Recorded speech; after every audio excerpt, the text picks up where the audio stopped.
बिस्मिल्लाहिर्रहमानिर्रहीम। अस्सलाम वालेकुम। आज मैं आपको बहुत मज़ेदार बादामी शरबत बनाना सिखाऊंगी।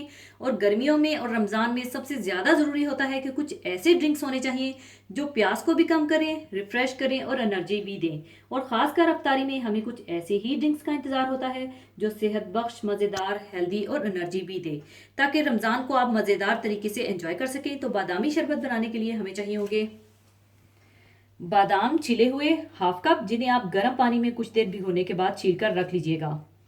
क्रीम क्वार्टर कप, शहद 3 टेबलस्पून भरकर, रोज वाटर 1 टीस्पून और ठंडा दूध 2 कप। और थोड़े से आइस क्यूब चाहिए होंगे और गार्निशिंग के लिए थोड़े से कटे बादाम और थोड़ा सा शहद चाहिए होगा। तो सबसे पहले आप ब्लेंडर में बादाम और थोड़ा सा दूध डालकर अच्छी तरह से ब्लेंड कर लीजिएगा, ताकि ये एक अच्छा सा पेस्ट सा बन जाए।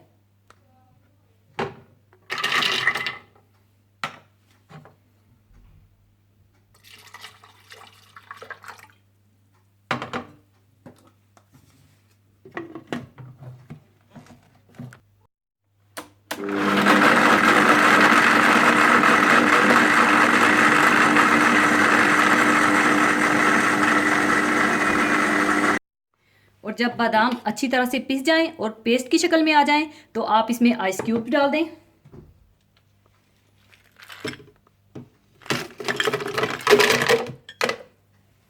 और साथ ही बकिया दूध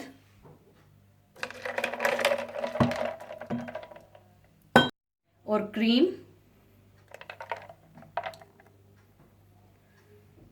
रोज वाटर और शहद डालकर अच्छी तरह से ब्लेंड कर लें।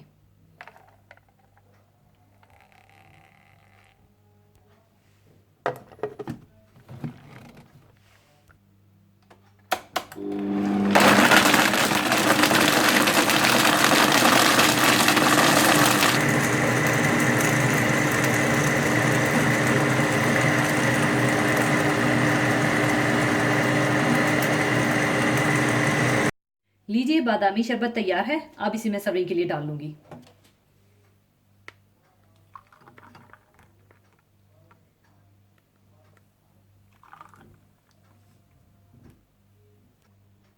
ऊपर आप कटे हुए बादाम डाल दें।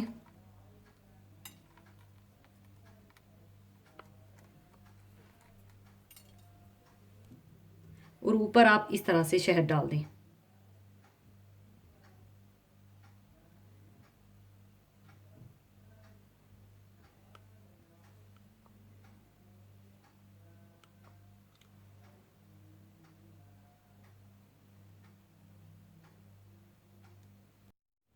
लीजिए, बहुत मज़ेदार बादामी शरबत तैयार है। इसे आप ठंडा ठंडा सर्व कीजिएगा और ज़रूर बनाइएगा। और जाने से पहले एक हदीस पाक शेयर करना चाहूँगी। हदीस पाक इस तरह से है। हज़रत अबू हुरैरा रज़ी अल्लाह ताला अन्हु से रवायत है कि रसूलुल्लाह सल्लल्लाहु अलैहि वसल्लम ने इरशाद फरमाया कि जिस शख्स ने रोज़ा की हालत में झूठ बोलना और इस पर अमल करना ना छोड़ा, तो अल्लाह को इसकी कुछ ज़रूरत नहीं कि वो रोज़ा रखकर अपना खाना पीना छोड़ दे। रमज़ानुल मुबारक का महीना शरीयत इस्लामी में रोज़ों का महीना है। रोज़ों की असल गर्ज़ व गायत यही है कि इंसान तकवा की सफ़ात से आरास्ता व पैरास्ता हो जाए। इसी तकवा से इंसान को कुर्बे इलाही हासिल होता है।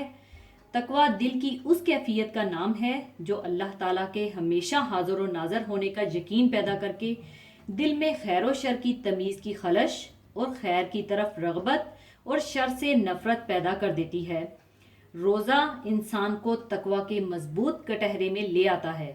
इस तरह इंसान अल्लाह और उसके रसूल सल्लल्लाहु अलैहि वसल्लम की नाफरमानियों से बचता है और खैर कसीर भी जमा करता है। अल्लाह ताला का सूरह बकरा में इरशाद पाक है, ए ईमान वालो, तुम पर रोज़े फ़र्ज किए गए हैं जिस तरह तुमसे पहली उम्मतों पर फ़र्ज किए गए थे, ताकि तुम्हारे अंदर तकवा और परहेजगारी पैदा हो। इस आयत करीमा से रोज़े की फ़र्जियत और गायत दोनों साबित हो गई। यानी रोज़े का बुनियादी मकसद ये है कि हम मुत्तकी बन जाएं और हमारे अंदर एक ऐसा सलीका पैदा हो जाए कि नफ्स पर पूरा पूरा इख्तियार और हमारी हुकूमत हो, ताकि हम इसके मतबू और वो हमारे ताबे, हम इसके हाकिम और वो हमारा महकूम बन जाए। मुत्तकी वो शख्स है जो अपने नफ्स को हर चीज़ से बचाए रखे, जो अपने दामन को शिर्क व मासियत व गुनाह से बचाकर अजाब इलाही से दायमी छुटकारा हासिल कर ले और हक की तरफ माइल हो जाए, हिर्सो हवस को तर्क कर दे। तकवा और परहेजगारी हासिल करने में रोज़े का बहुत दखल है, क्योंकि रोज़े इंसान के लिए ख्वाहिशात नफसानी को काबू रखने का वस्फ पैदा करता है, जो कि तकवा की बुनियाद है। फितरत का तकाजा यही है कि इंसान की अकल को उसके नफ्स पर हमेशा गलबा और तसल्लुत रहे, लेकिन बाज़ औक़ात उसका नफ्स उसकी अकल पर मुसल्लत हो जाता है। इसलिए दीन इस्लाम में इस्लाह बातन और पाकीज़गी कल्ब के लिए रोज़े को फ़र्ज़ करार दिया गया है और इसको दीन के उसूल से ठहराया गया है। इससे ये बात अयां होती है कि रमज़ानुल मुबारक के महीने का एक ख़ास मकसद इंसान के अंदर इस्लाम, ईमान, अमन और सलामती के एहसासात को उभारता है। इस माह मुकद्दस में इंसान रोज़े के तरबियती औकात से ख़ुद को गुजार कर अपने अंदर रूहानी नफ्सियात और इंसानी कैफियत को उभारता है और वो अपने आप को इस काबिल बनाता है कि साल भर अल्लाह ताला की मखलूक़ात के साथ इसका ईमानी और इस्लामी ताल्लुक़ मजबूत और मुस्तहकम रहे। इसी के साथ मैं आपसे इजाज़त चाहूँगी। अपना बहुत ख्याल रखिएगा, दुआओं में याद रखिएगा। अल्लाह हाफिज़।